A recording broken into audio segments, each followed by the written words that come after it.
सकारात्मक चर्चा निश्चितपणे महाविकास आघाडीची सुरू आहे आणि कुठलाही वाद किंवा कुठलाही विषय त्यामध्ये नाही आहे. निश्चितपणे आपल्याला 2-3 दिवसामध्ये महाविकास आघाडीचे उमेदवार, सीट वाटप या संदर्भातील आमचे वरिष्ठ नेते माहिती देतील. परंतु आपण निश्चिंत राहा, आमचं धोरण पक्का आहे की भाजपच्या विरोधात ही महाविकास आघाडी आहे आणि जो कारभार देशामध्ये आणि राज्यामध्ये आत्ता चालला आहे त्याच्या विरोधात सक्षम उमेदवार राज्यामध्ये उभं करणं आणि ते निवडून आणणं, हे तिन्ही पक्ष, वंचित आघाडी असेल, इतर बारके घटक पक्ष असतील, या सगळ्यांना घेऊन आम्ही करणार आहोत. कोल्हापुरातून शाहू महाराजांची उमेदवारी जवळपास निश्चित मानली जाते महाविकास आघाडीकडून. संभाजीराजेंनी देखील तसे सुरुवात केली, ते स्वतः लढणार होते, मात्र मी आता वडिलांसाठी थांबणार आहे असं त्यांनी म्हटले. काय नेमकी नाही, युवराज संभाजीराजेंचं मी मनापासून धन्यवाद पहिल्यांदा देतो की त्यांनी हा निर्णय त्या ठिकाणी घेतला आणि शेवटी घर म्हणून शेवटी त्यांची जबाबदारी, त्या जबाबदारीप्रमाणे त्यांनी निर्णय त्या ठिकाणी अत्यंत स्तुत्य अशा पद्धतीचा आहे. महाविकास आघाडी म्हणून मी सातत्यानं सांगत आलेलो आहे, काँग्रेसला ही सीट मिळावी.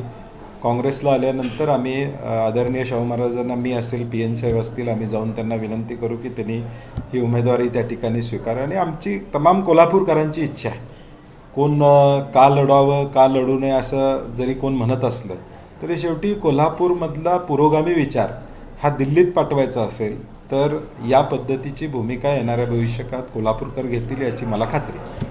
आपण ज्या पद्धतीने म्हटलं की शाहू महाराजांनी उमेदवार किंवा वयाचा अनेकांनी टीका केली, फिरू शकणार नाही, मात्र त्याला देखील संभाजीराजे यांनी खडसावलेला आहे. शाहू महाराजांच्या वयाचा विचार करताय तर मोदींचा विचार वय किती आहे? मला वाटते आता वैयक्तिक टीका टिप्पणीची पातळी या ठिकाणी वेगळ्या पद्धतीनं लोक करताना दिसत आहेत. शाहू महाराजांच्या बद्दल अशी टीका टिप्पणी करणाऱ्यांना मला त्यांच्या बुद्धीची कीव येते की ते अशा पद्धतीची टीका टिप्पणी करतात आणि म्हणून त्यावर न जाता विचाराची लढाई आहे आणि विचारानं आम्ही लढणार आहोत की शाहू महाराजांनी समतेचा संदेश देशाला दिला.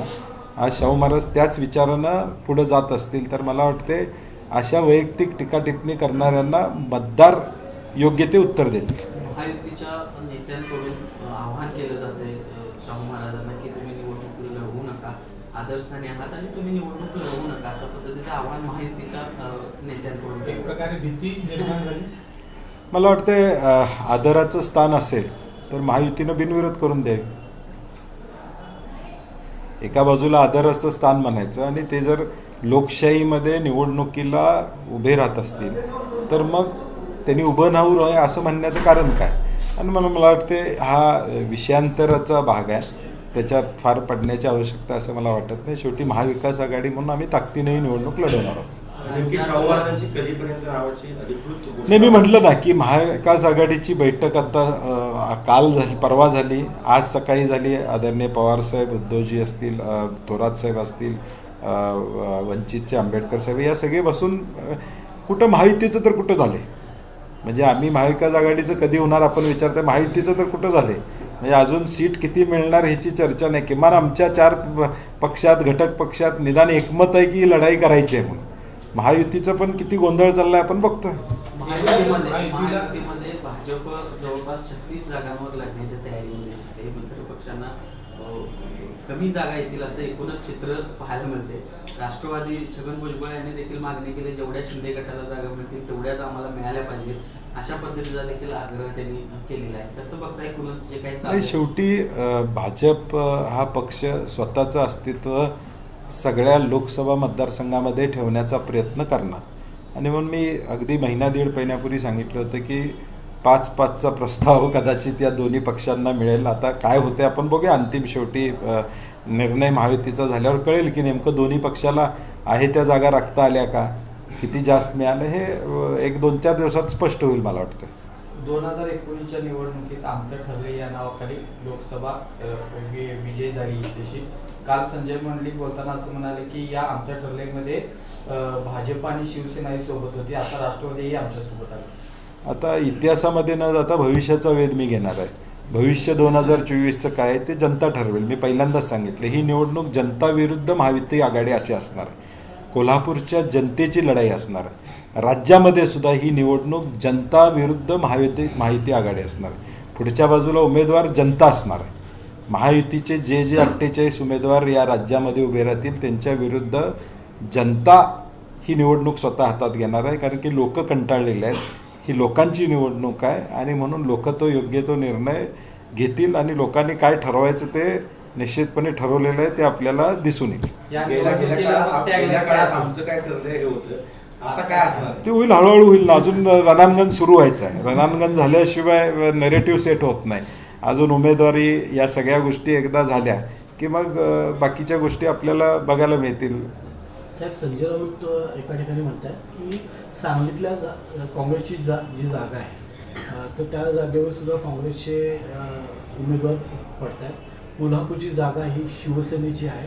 तर अशा वादग्रस्त किंवा ज्याच्यावर जास्त चर्चा होणाऱ्या अशा किती जागा पश्चिम महाराष्ट्रात? नाही, मला वाटतं प्रत्येक, मी मागच्याही देखील म्हणलं, प्रत्येक पक्षाची इच्छा असणार की माझ्याकडे जागा मिळावी. कोण स्वाभाविक आहे. शिवसेनेला वाटतं मला जागा मिळावी, राष्ट्रवादीला वाटते मला मिळावी, वंचित आघाडीला वाटतं मला मिळावी. शेवटी या चर्चाला पूर्णविराम मिळणार आहे, कारण की शेवटी लढाई आमची फिक्स आहे.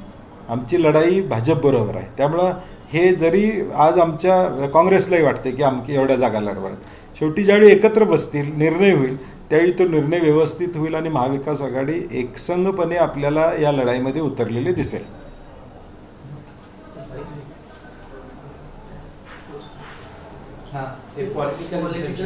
काय नवीन कोर्स आपण कोर्स नाही काय ते काय पॉलिटिकल इंटर्नशिप म्हणजे काय की 3 महिने निवडणुकीच्या काळात अनेक तरुण युवक आणि युवतींना राजकारणामध्ये काम करायची इच्छा असते.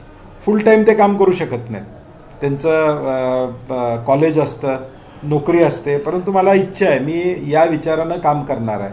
मी पुरोगामी विचाराचे अनेक युवक आणि युवती मला भेटतात. ते सोशल मीडियावर काम करतात, व्हॉट्सॲपच्या माध्यमातून काम करतात आणि म्हणून आम्ही एक 3 महिन्याचे पॉलिटिकल इंटर्नशिप म्हणून आम्ही एक विनंती केली की अर्ज करावे आणि जवळजवळ 200च्या वर मुलामुलींनी याला प्रतिसाद दिलेला आहे. आता ते आम्ही स्क्रुटिनी करून त्या मुलांना अनुभव मिळेल.